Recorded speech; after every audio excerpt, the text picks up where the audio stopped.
Numbers don't lie. That's what I kept telling myself as I stared at my laptop screen, watching our joint account balance mock me with its glaring discrepancy. $50,000. Gone. Just like that, without a trace or explanation. I'm Layla, and until this moment, I thought I knew everything about my husband, Ethan. 12 years of marriage had taught me his habits, his tells, the way his left eye twitches when he's nervous. But nothing had prepared me for this. Hey, everything okay? Marcus poked his head into my office, his familiar concerned expression making me quickly minimize the banking window. You missed the morning briefing. Did I? My voice cracked. I cleared my throat, trying to maintain composure. Sorry, I got caught up in some calculations. Marcus stepped inside, closing the door behind him. Layla, you've been staring at your screen for the past hour. I can see your reflection in the window. I forced a smile, but my hands were shaking as I reached for my coffee mug. It's nothing, just some personal stuff. Personal stuff doesn't usually make you miss presenting the quarterly projections to the board. He leaned against my desk, his presence both comforting and intrusive. Want to talk about it? The mug trembled in my grip. Ethan's been different lately, distant, and now I'm looking at our accounts and I stopped myself, shame burning my cheeks. I shouldn't be discussing this at work. Different how? Late nights, mysterious phone calls. Last week he claimed he was visiting his sister in Phoenix, but when I called her, I set the mug down before I could spill it. She hadn't seen him in months. Marcus's expression darkened. Have you confronted him? He's got an explanation for everything. Always does. I pulled up the banking window again, pointing to the transaction history. But numbers don't lie, right? $50,000, transferred to an account I've never seen before. Jesus, Marcus whispered, leaning closer to examine the screen. When did this happen? 3 days ago, while I was at that conference in Boston. My phone buzzed on the desk, Ethan's face lighting up the screen. I let it ring. You should answer it, Marcus suggested, but I could hear the hesitation in his voice. I shook my head. Not until I figure out what I'm dealing with. I need to be smart about this. The phone stopped buzzing, only to start again immediately. This time, a text message appeared. Need to talk. Important. Please call me back. E. Whatever you decide to do, Marcus straightened up, heading for the door. Just remember you've got people in your corner. After he left, I sat there staring at Ethan's message, my mind racing through possibilities, each worse than the last. The pharmaceutical company where I worked had strict policies about personal matters affecting professional performance. I couldn't let this situation spiral out of control. My phone buzzed again. Another text from Ethan. Found us an amazing investment opportunity. We'll explain everything tonight. Love you. Investment opportunity. The words hit me like a slap. I remembered the last time he'd used that phrase. 3 years ago when he convinced his parents to refinance their house for a sure thing that ended up costing them their retirement savings. He'd sworn it wasn't his fault, that he'd been misled too. I'd believed him then. I opened my drawer and pulled out the business card Dr. Simmons had given me last month during Ethan's physical. Call me if you need to talk, she'd said, with an odd emphasis I hadn't understood at the time. Maybe she'd seen something I'd missed. The office suddenly felt too small, too confining. I gathered my things, told my assistant I was taking a personal day, and headed for the elevator. As the doors closed, I caught a glimpse of Marcus watching me from his office, his expression unreadable. I had no idea then that this was just the beginning, that the missing money would be the least of my concerns. But something inside me had shifted, like a switch being flipped. The trust I'd built my marriage on was crumbling, and in its place, something darker was taking root. The drive to Dr. Simmons's office felt like navigating through quicksand. Every red light stretched into eternity, every turn bringing me closer to answers I wasn't sure I wanted. The business card sat heavy in my pocket, its edges worn from my constant fidgeting. Dr. Simmons's receptionist recognized me immediately. Mrs. Harrison, Doctors between patients. She said to send you right in when you arrived. The examination room smelled of antiseptic and secrets. Dr. Simmons stood by her desk, already waiting. I wondered when you'd call, she said, gesturing to a chair. How much do you know? About what? My voice sounded hollow, even to me. She pulled out a file, hesitating before opening it. During Ethan's last visit, I noticed some inconsistencies in his medical history. Previous conditions that didn't match his records. What kind of inconsistencies? The kind that make me wonder if the Ethan Harrison in my office was the same Ethan Harrison from his previous medical records. She paused, studying my face. Have you ever verified his background? My phone buzzed. Another text from Ethan. Where are you? We need to talk about the investment. Time sensitive. Dr. Simmons noticed my hands shaking. Layla, there's something else. The prescription he requested last month. The office door opened. A nurse poked her head in. Doctor, your next patient is here. Give me 5 minutes, Dr. Simmons replied, then turned back to me. Listen carefully. Don't confront him yet. Get copies of all your financial documents first. And Layla, check the name Richard Thorne. Back at work, I couldn't focus. Marcus stopped by twice, but I barely registered his concerned looks. My computer screen blurred as I typed Richard Thorne into various search engines. Nothing significant appeared until I added fraud to the search. A newspaper article from 6 years ago showed a grainy photo of a man being led away by police. The image quality was poor, but something about the slope of his shoulders, the way he held his head. My office phone rang, startling me. Layla speaking. Hey, it's Sophie. Your sister's been trying to reach you. Something about Ethan showing up at her place. My blood ran cold. What? Lily said he was asking weird questions about your family's assets, claiming he needed the information for some kind of surprise for you. She felt uncomfortable. When was this? Yesterday afternoon. She tried calling you, but... I hung up, already dialing Lily's number. It went straight to voicemail. A knock at my door made me jump. Marcus entered, closing the door behind him. Board meeting in 10 minutes, but first, you need to see this. He placed a document on my desk, a copy of an email chain. This came through the company's compliance department. Someone's been accessing our confidential research data using your login credentials. That's impossible. The access points trace back to your home IP address. Late night hours when you're usually asleep. The pieces started falling into place. Ethan's late nights at home, his sudden interest in my work computer, the missing money. My stomach churned. I've delayed reporting this, Marcus continued, his voice low. But if there's something going on, I need to get home. I stood up, gathering my things. Tell them I'm sick. Layla, wait. Marcus caught my arm. Let me help. Whatever's happening. You can't. I pulled away, but his grip tightened slightly. At least let me drive you. You're shaking. In the parking lot, my car wouldn't start. The engine made a sickening grinding noise before falling silent. Marcus insisted on checking under the hood and found several cables deliberately disconnected. My phone buzzed again. Ethan, coming home early. Big news about our future. Everything's falling into place. I showed Marcus the message. His jaw tightened. You're not going back there alone. I have to. If he suspects I know anything. I trailed off, remembering Dr. Simmons's warning. Then we need a plan. Marcus pulled out his phone.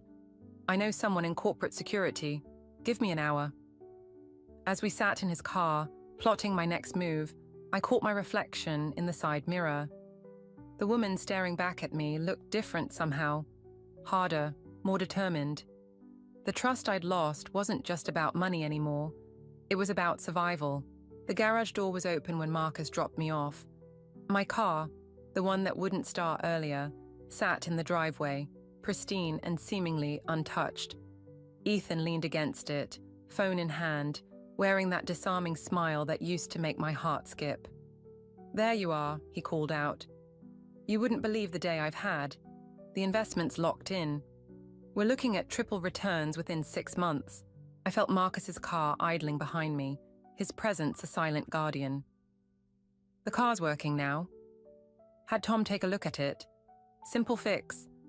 Ethan gestured toward our neighbor's house. You worry too much, honey. Tom appeared in his driveway, giving me an awkward wave.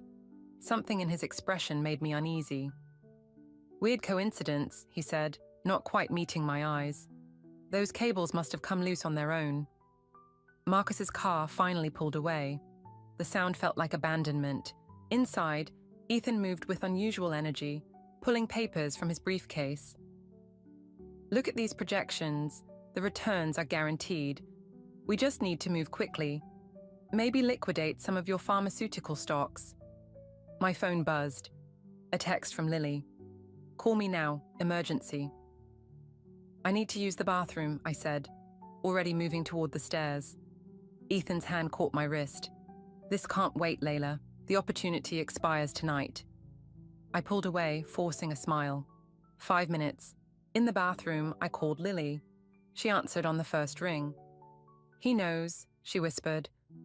About Dr. Simmons, about everything. He was here again, asking about your trust fund. When I wouldn't tell him, Her voice cracked. The things he said about you, about our family. Are you safe? Sophie's picking me up, but Layla, there's more. I found something when he was here, a phone. Not his regular one. There were messages about... The line went dead. My hand shook as I tried calling back. Nothing. Downstairs, Ethan's voice carried up the stairs. He was on the phone. Yes, everything's proceeding as planned. She suspects nothing.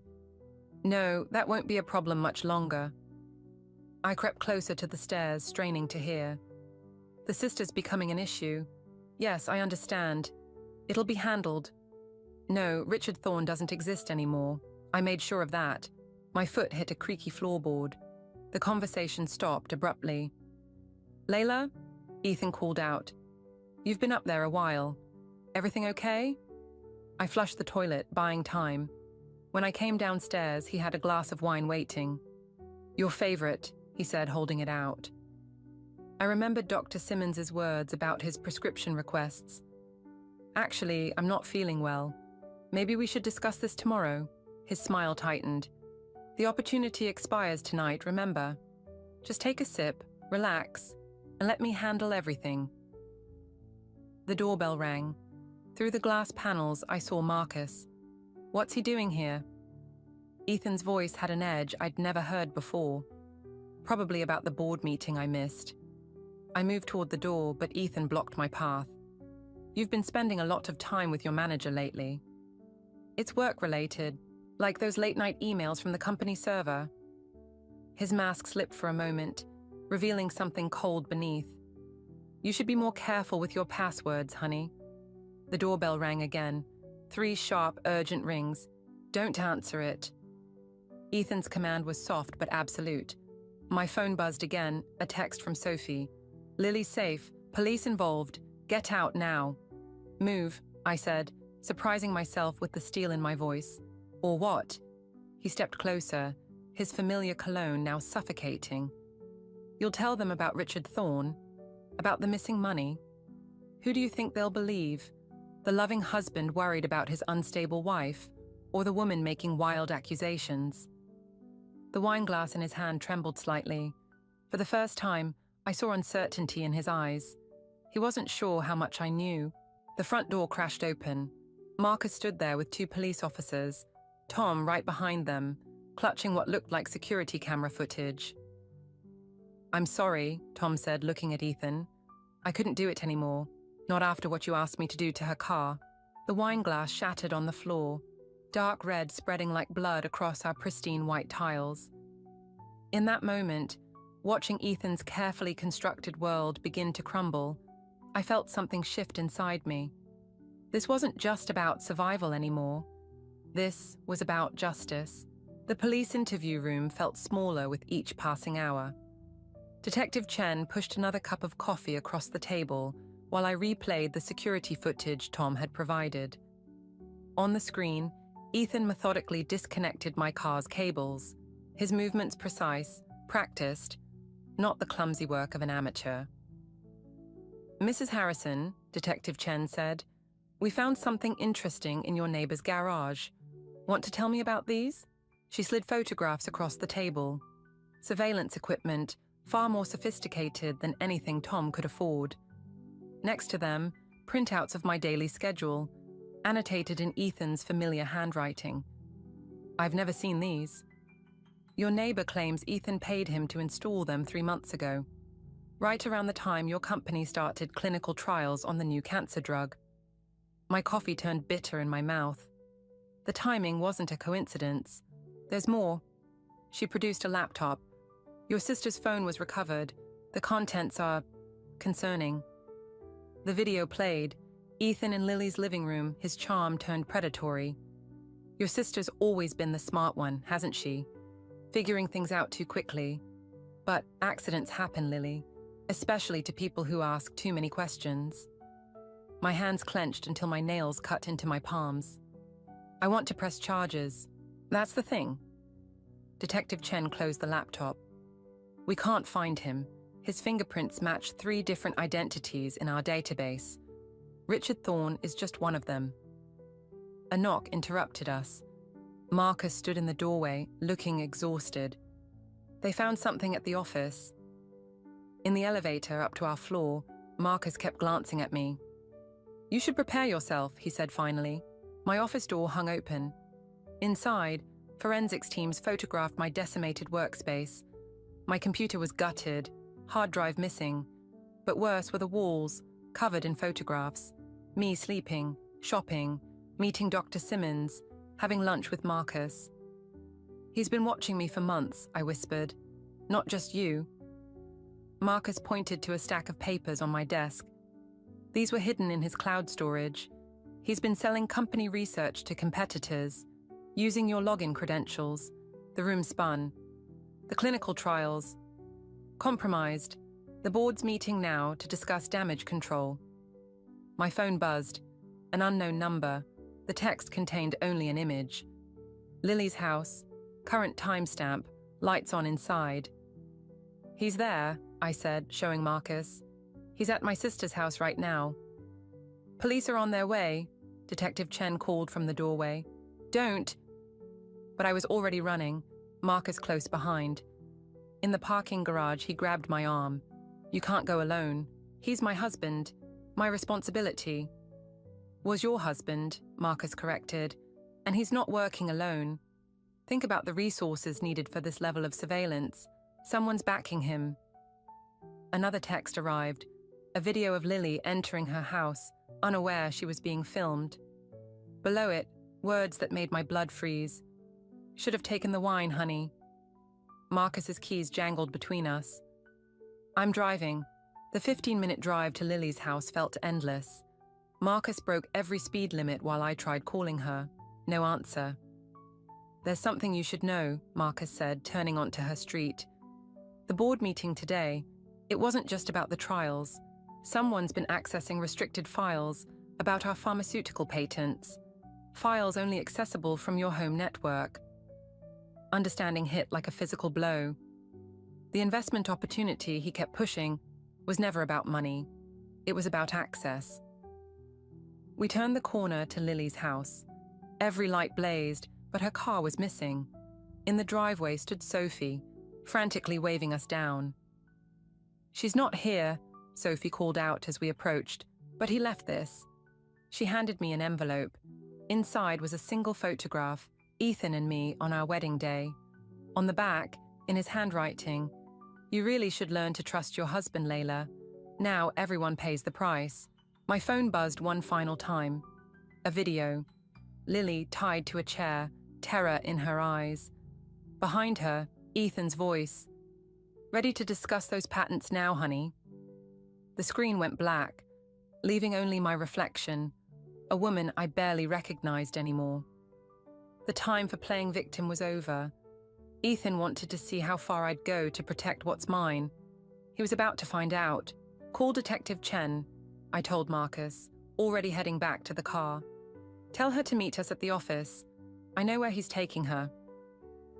The abandoned research facility loomed before us, its darkened windows reflecting the last rays of sunset. Marcus killed the engine, but I was already moving, Dr. Simmons's voicemail replaying in my head. Layla, I found his original medical records. The man you married, he's done this before. 3 times. The wives all disappeared. Security cameras tracked our approach. Good, let him see me coming. You realize this is exactly what he wants, Marcus said, matching my stride. He's counting on you being emotional, making mistakes. He has my sister, and a team of corporate spies backing him. The police are 15 minutes out. We should wait. You don't have to come. His hand caught my arm. That's not what I meant. The keycard I'd stolen from Ethan's desk months ago still worked. The door clicked open, releasing stale air and memories. This was where we'd first met, where he'd charmed his way into my life with that perfect smile and carefully crafted backstory. Inside, emergency lights cast sickly shadows. Our footsteps echoed through empty corridors until a familiar voice cut through the darkness. Did you really think I wouldn't recognize my own wife's perfume? Ethan's voice came through the PA system, distorted but unmistakable. 3rd floor, honey, just like our first date, remember? Marcus reached for his phone. I stopped him. No signal, he's jamming it. Layla. The concern in his voice made me pause. What aren't you telling me? Before I could answer, a scream pierced the silence. Lily. We ran toward the stairs, but the sound of a door slamming stopped us. Through the window, I caught a glimpse of movement in the parking lot. He's playing us, Marcus realized. Splitting us up. Another scream, closer this time. Marcus hesitated, torn between following me and checking the parking lot. Go, I said. I know where he's keeping her. The 3rd floor laboratory still smelled of chemicals and broken dreams. This was where our company's failed cancer drug had been developed, where millions had been lost, where Ethan had first accessed our research. Lily sat tied to a chair in the center of the room, duct tape across her mouth. Behind her, screens displayed security footage of the building, including Marcus heading toward the parking lot.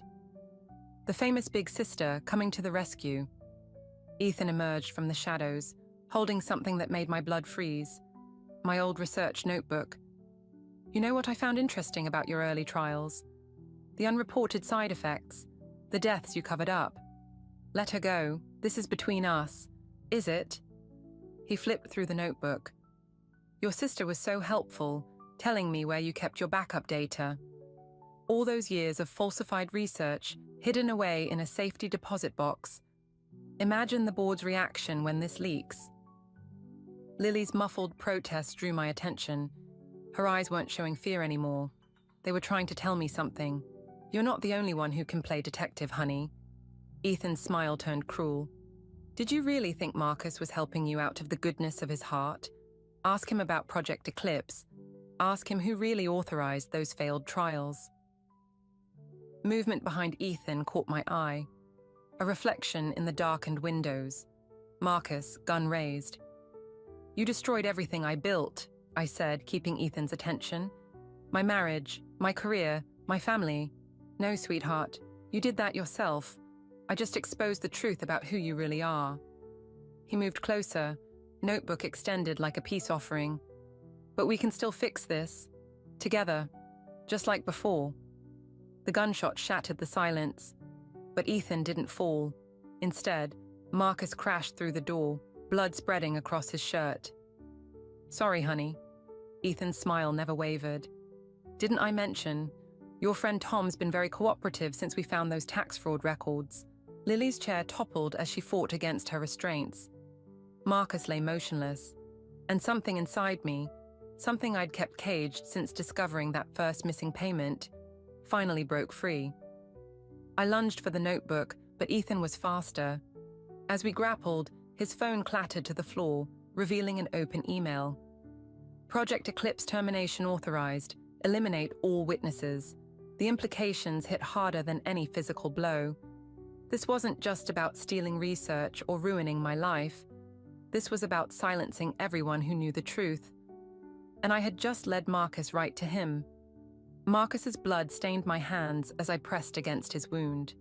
Behind me, Lily had worked one hand free, but Ethan's attention was fixed on his phone, reading something that made him laugh. "You know what's funny?" He held up the screen. "Your sister just got copied on every illegal trial document you ever signed. The board, the FDA, even those grieving families. They'll all know exactly who covered up those deaths." "He's lying," Marcus gasped, his voice barely audible. "Layla, the trials weren't your fault." Ethan's smile widened. "Tell her, Marcus. Tell her who really ordered those experimental treatments, who falsified the consent forms." The laboratory lights flickered, casting strange shadows across Marcus's paling face. "I had to protect the company," he whispered, "but I never meant for anyone to die." The truth hit like physical pain. All those patients, all those families seeking answers. And I'd helped hide it. My signature on every document, trusting Marcus, trusting the system. "There it is." Ethan circled us slowly. "That moment when you realize everyone's been lying to you, even your white knight here." Lily's chair creaked as she worked at her restraints. Through the windows, distant sirens wailed. Too far away, too late. "But I'll make you a deal." Ethan set my research notebook on a nearby bench. "Give me access to Project Eclipse's complete data, and this stays buried. Your sister keeps her career. Marcus might even survive, and those families never learn the truth." "Don't," Marcus coughed, blood staining his lips. "Project Eclipse. It's not what you think." Ethan's phone chimed. He glanced at it, his composure cracking slightly. "Time's running out, honey. The board's emergency meeting starts in 20 minutes. Once those documents hit their inbox..." A crash from the hallway made us all jump. Footsteps approached, heavy, multiple sets. "That'll be my associates," Ethan said. "Less understanding than me, I'm afraid. Last chance." My hands were slick with Marcus's blood as I helped him sit up. "The access codes," he whispered. "Don't..." "Shut up." Ethan kicked him hard. "You've manipulated her enough." The footsteps grew closer. Through the laboratory's glass walls, shadows moved in the corridor.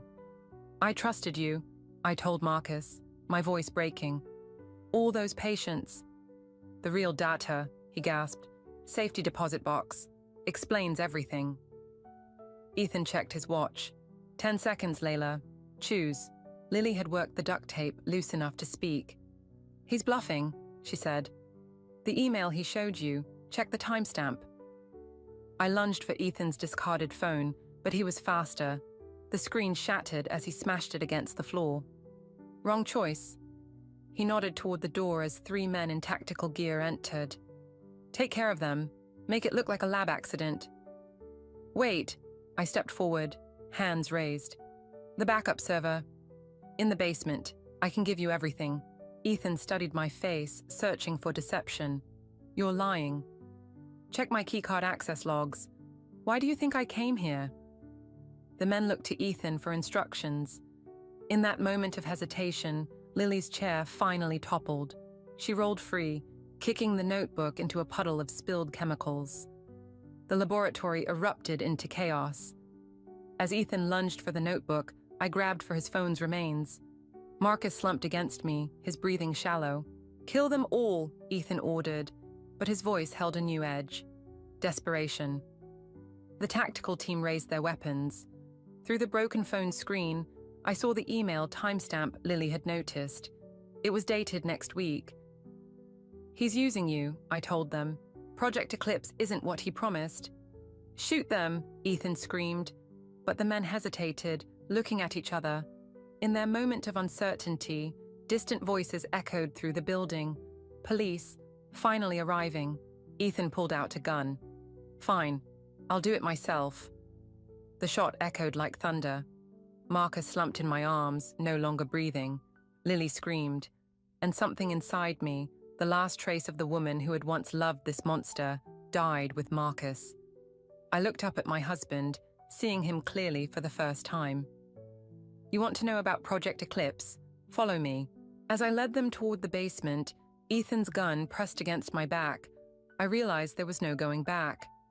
Whatever happened next would destroy us all. And maybe that was exactly what we deserved.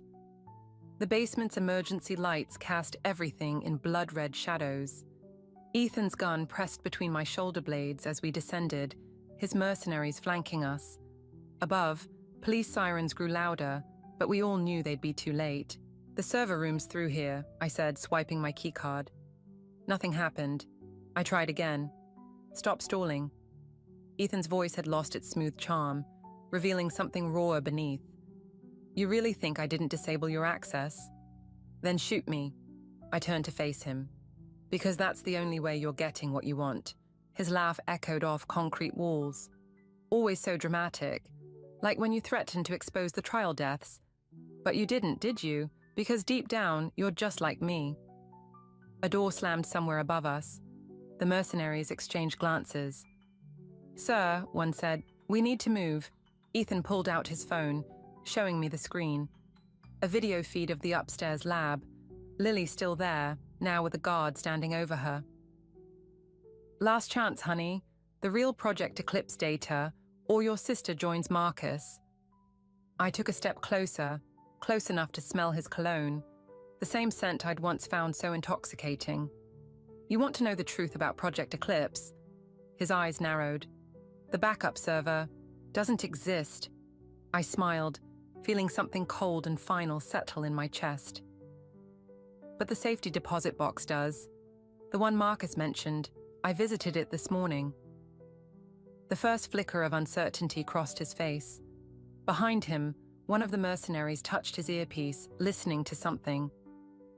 "You were so focused on the trial data," I continued. "You never asked why Marcus kept protecting me. Why he really hired me all those years ago." "Sir," the mercenary interrupted, "we've got movement on multiple floors." "Shut up!" Ethan's composure cracked further. "What are you talking about?" Project Eclipse wasn't about the drug trials. It was about identifying corporate spies, like the ones who killed Marcus's wife 5 years ago, the ones you're working for.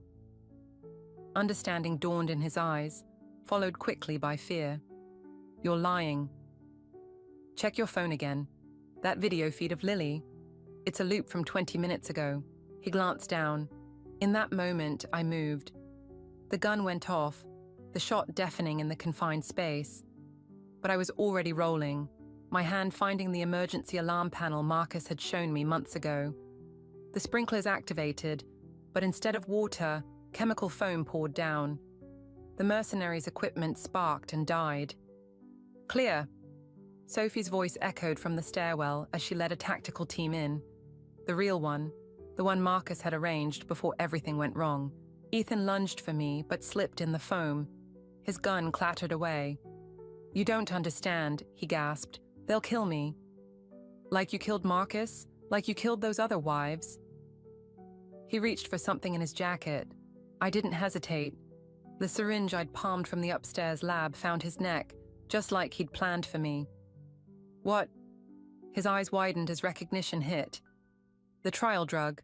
A dose large enough to show every side effect you helped cover up." I watched him slump against the wall.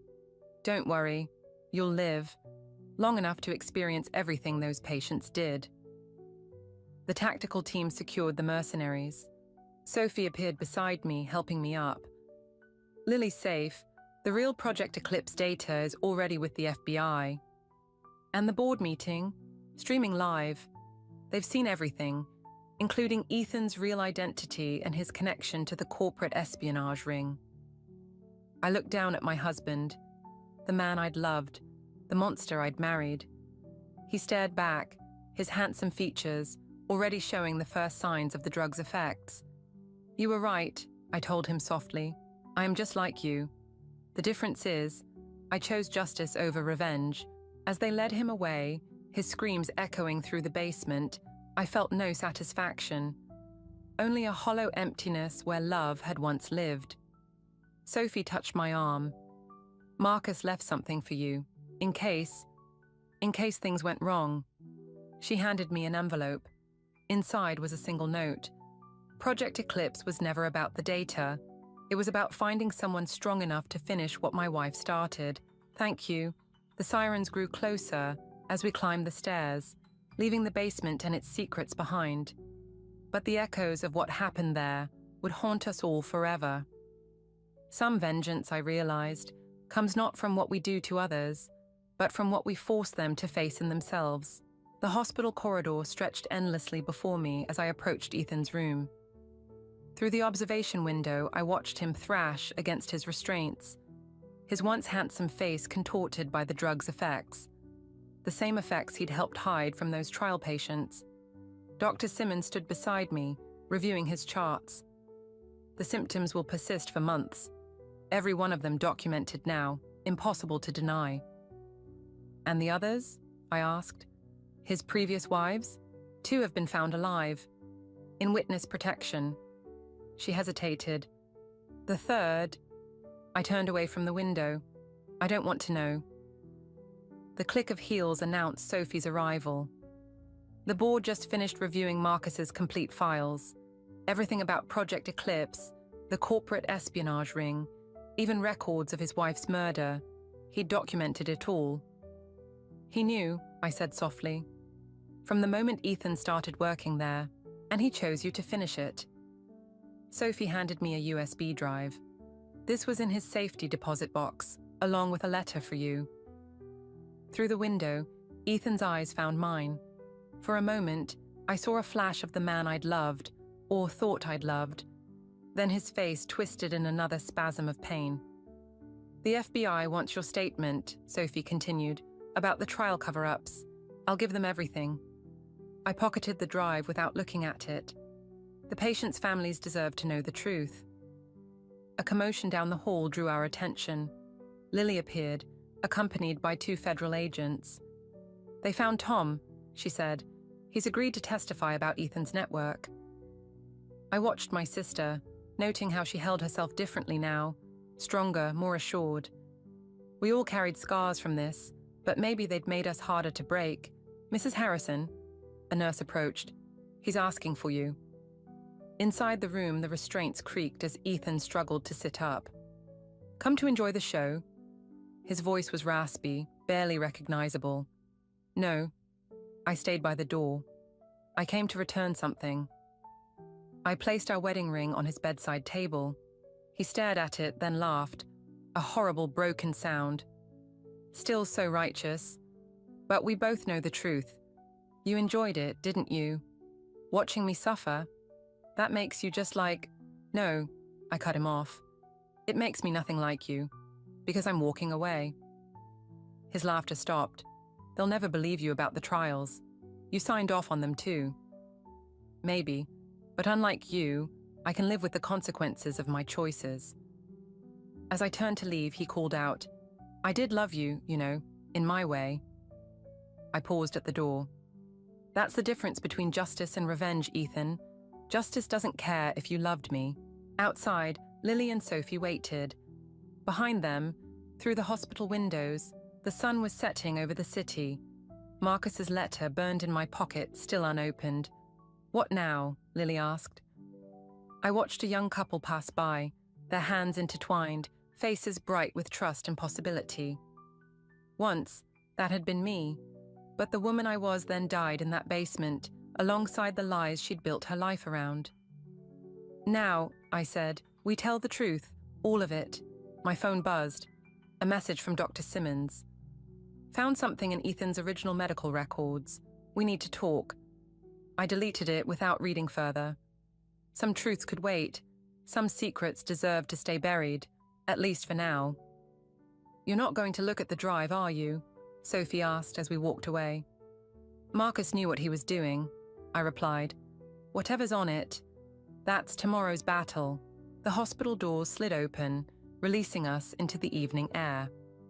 Somewhere in the city, federal agents were unraveling Ethan's network. Families were finally learning the truth about their loved ones' deaths. And in a quiet cemetery, Marcus's wife's case was being reopened. Justice, I'd learned, wasn't a single act of revenge. It was a chain of consequences, each link forged by our choices, our secrets, our lies. And sometimes the hardest part wasn't achieving it, but living with what it revealed about ourselves.